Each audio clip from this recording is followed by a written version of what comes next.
Welcome to the Princess and the Bee podcast, the place to be to build your empire as queen of your body, business, and life. I'm your host, Kimberly Spencer, founder of crownyourself.com, and I'm an award-winning coach, Amazon best-selling author, and multi-passionate entrepreneur. Each week, I give you the systems, strategies, and success stories to help you master your mindset, communicate with ease, and triple your productivity so you make the income and the impact you deserve. Imagine this podcast as your weekly spark of inspiration as you take it to the next level with all the B's of your life. Body, business, bank account, boys, and babies. Let's make it rain.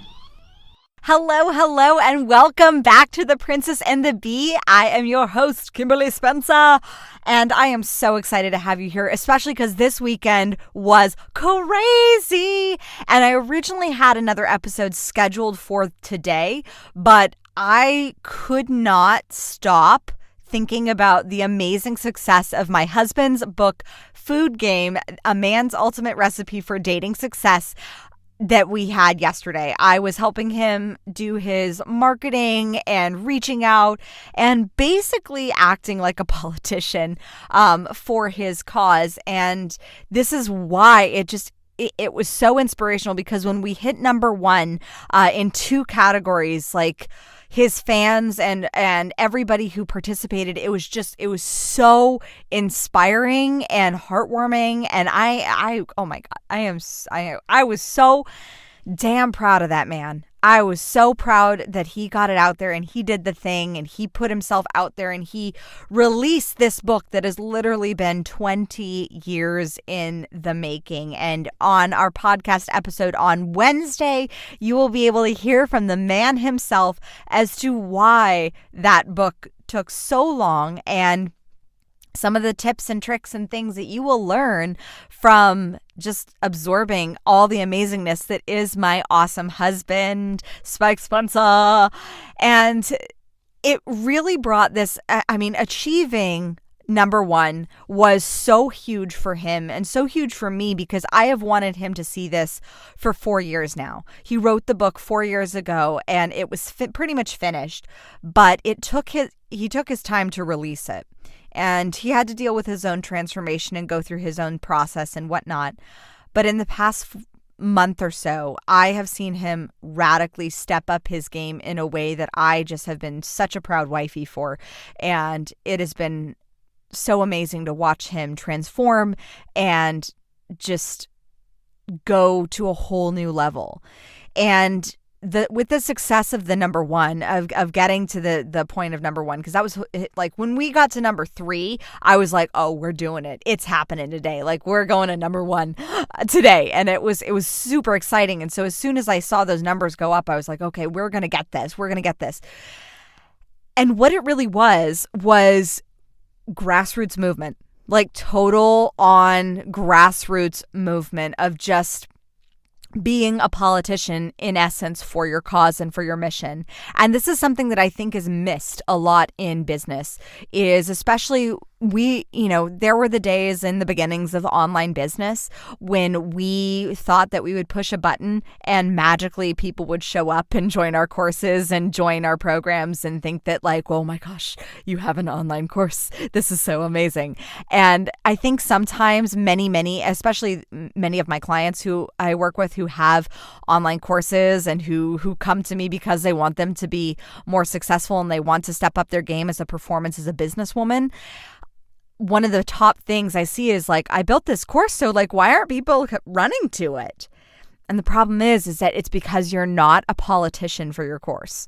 And what I mean about that, I'm not saying you have to be in any way using sleazy political tactics or anything like that, or like mudslinging or anything like that. What I am saying is when you see a politician campaigning for president, let's just use that as an example. When you see a politician campaigning for presidency, and it doesn't matter what side you're on, you will see them reaching out to everybody. You will see them shaking hands with everyone. You will see them kissing babies. You will see them preaching from the pulpit, basically, what their message is and what their cause is and what their foundation of their platform is. And a lot of times we as women, more so as women, we get a little stuck thinking about, oh my gosh, like, should I, what if I just feel like I'm repeating myself? And something that my mentor, Brendon Burchard, said when he had, I think he had dinner or lunch with President George W. Bush. And he said, he's told this in our certification for becoming certified high performance coaches. And he said, you don't realize how often you have to repeat the same message. You don't realize how often, because every time you're repeating it, it's to a different audience. And he learned that from President George W. Bush, who said, yeah, the media said I constantly keep on saying the same dang thing, basically. And he said, but the problem is he said the media didn't realize, like, yes, they caught the same message every single time, but I was speaking to an entirely different audience every single time in every single different state and every single different city. And that is the big shift, is that we as business owners sometimes think like, oh, we say our message once and that's enough. We create this one course and then that's enough. We aren't vigilant like a politician is about spreading and making sure that our message on a level that is like, this is like your whole career depends on it.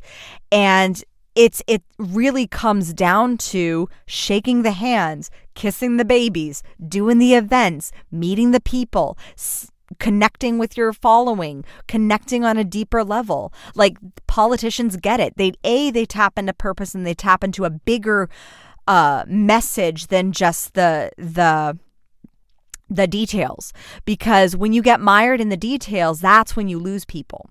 So there's an example that I give in NLP trainings that I've given at corporate events. For corporate trainings, I did one for Truex and Fox. And this was one of the most powerful concepts that everyone took away from when I gave that corporate training, was the concept of chunking up and chunking down. So what this is, and I don't personally, just because of my history with bulimia, I don't like the word chunks. So I use zooming in and zooming out. So zooming out, you get a more macro picture. You get more nominalized terms, things that anybody can really get behind. Change, creativity. And what a nominalization is, it's basically a noun version of something that's a verb, like, or transportation, or broader concepts. You get broader concepts. So for example, if I were just going to use the example which I gave in the training, was who here drives a car to work? So that's basically, a car is a form of transportation. So if I were to chunk up or zoom out, the next level up from cars would be transportation. It would be a way of transporting people. Transportation can be very broad. It can be, you can transport people via airplane, you can transport people via cars or buses or Ubers, or which is technically a car. So you can transport people in many different ways. But I chunked him down and zoomed him in onto one thing, which was how many people drive cars. And the whole room raised their hands. And then I said, how many people drive BMWs? And like half the room dropped their hands. And I said, how many of you drive black BMWs? And like even more people lowered their hands, to where I think there was only 2 people left. And I said, how many of you drive black BMW sedans? And like 1 was left standing. So you see, the more specific I got into the details, the more detailed my language and my descriptions became, the less agreement I got from the whole of the group. When I chunked people up to the level of cars, or to the level of transportation even, everybody was in total agreement because all of their hands were raised. So how does this apply to you and your message? Well, purpose, when you speak to people's purpose and to their ambition, and you stoke their ambition, and you stoke their purpose and their belief in their purpose as to why they are here on this planet, purpose communicates a greater chunk. It's a more macro picture. Now, I do also in your language of how you communicate your message and how you share and your message to the world.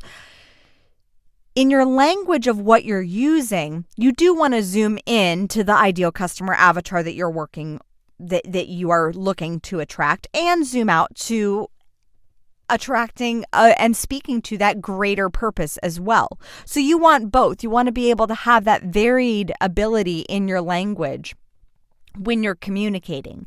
So to circle back to why you have to basically be a politician in your business is yes, speak to people's purpose, speak to their ambition, speak to their goals, speak to the higher things that they want to achieve that are on a broader level, so you get the agreement of the whole.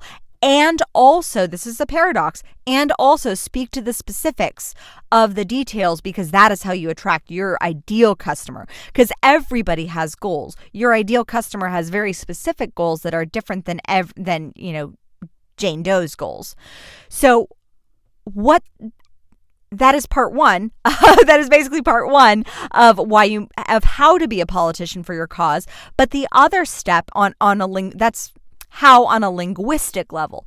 But the other step is to reach out to everyone, like literally reaching out, connecting, because the only way you will get the specificity in other people's language, the only way you will see what to really speak to of the purpose that people believe and that they need to hear and that they need to have spoken to, because they need to hear that so that it can resonate with their soul and on a higher level. That you only get that by connecting on a one-on-one basis. You only get that by reaching out one-on-one, and it seems daunting and it seems ridiculous and it seems time consuming, and yet it is one of the number one things that will grow your business and your brand fastest. Both. Yes. I just gained agreement with myself on fastest or faster, whichever. They both are applicable, because when you want to grow your business, it does come down to you being the politician. So you speak to the masses. You speak to the masses of purpose, of goals, of ambition, of passion, of everything that you are working toward in your business as to why you got into business in the first place. So say, for example, you have a soap business and you are creating lovely, amazing, and I use this as an example because one of my clients has this business. You are creating amazing, beautiful, organic soaps for everybody. So to speak to the masses, you would speak to the greater purpose of why you got into business. You got into business because you don't want to use toxic chemicals on your skin, because for the greater concept of health, for the greater concept of wellness and of self-care and personalized attention, and for connection. What better way to connect with people is via the product that you're selling, which is your soaps or your scrubs or your things. And on a micro level, then you zoom into that specific person. You target that specific person using your language, and you reach out on a one-on-one basis to those people who seem like they would also be interested in using organic soaps, maybe health coaches or wellness professionals, or your local chiropractors or your local massage therapists, people who are actively in the health industry and maybe on the more alternative side, and you reach out to those on a one-on-one basis to connect and grow your audience. One of the top things that I took away from another one of my mentors, Marie Forleo, is she said the way she grew her business the fastest was because she played off of other people's audiences. She got herself in front of other people who already had audiences, who already had lists, who already had a following, and she got in front of their following. And thus some of their following came over to her. And that's abundance, baby, because there is more than enough to go around. There is more than enough. So that is why for me, for example, I go on frequently other people's podcasts, because I want to tap into their audience with my macro message of purpose, of ownership, of entrepreneurship, of growth, of self-worth, and really looking at what you deserve as a whole, as in your soul, not from an ego standpoint of, oh, I deserve this, but you don't put in the work. From a soul standpoint where you're not putting in the work because you quote unquote have to, but from a place that you love it. You love it and you want to be of service because that is why you were placed on this planet. That is freaking purpose right there. And you see, I already get on my soapbox about it because I'm so passionate about when you align holistically with your purpose, with doing all the things and having all the things that you truly, truly desire, that it automatically sets you up for greater success.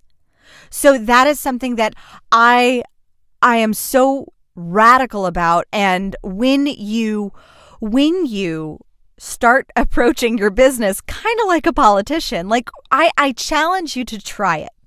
I challenge you to try, to just not try, because I don't like the word try, but to test it. I challenge you to test it. So maybe for every new subscriber to your email list, you send them a personal email and say, hey, I'm so grateful that you signed up. Thank you so much. Maybe for every follower, every new follower you gain, you send them a personal message and say, hey, I'm so appreciative for you following. I love that my content resonates with you. Thank you so much. I'm really grateful. I want to know more about you, because you do want to know more about them, because you want to know, are they really like the best person who's going to be a part of your tribe? And you also want to know if they're already attracted to you and they already followed you and they already signed up for your email list and they already did all the things, then yeah, they're probably very, very similar to your ideal customer avatar. And so you want to get on that linguistic level. What are their goals? What do they believe is their purpose? Why did they get into business? Why do they want organic soaps over commercially prepared other soaps? Why do they want to go have regular foot baths instead and do regular detoxes rather than just eating fast food all day? Why do they want to grow their business? Why do they want to improve their relationships? Like, what is the purpose of it? And then you get that specific language and you are able to use that in your marketing copy, in just your communication, because that brings you into greater rapport with your people, with your tribe. And that is what politicians know too. I happen to know some presidents were highly trained in NLP, and that is one way to gain massive rapport, is this concept of chunking up and using the specific language that their people use, and connecting on that level. So, if you love this episode, please, please, please leave a review on iTunes, share it with all your friends, and definitely take a screenshot of it and tag me on Instagram at Crown Yourself Now and at Kimberly.Spencer, because I am so excited to hear what your top takeaways are. Thank you so much for listening, and I will catch you next time. Thank you so much for tuning in today. If what you heard resonated with you, be sure to subscribe and share your breakthroughs and ahas with me by leaving a review on iTunes so I can keep the magic flowing your way. And if you aren't already following us on social media, come experience the extra inspiration and queenly convos on Instagram at Crown Yourself Now, or visit our website at crownyourself.com. I am so excited to connect with you in the next episode. And in the meantime, go out there and create a body, business, and life that rules.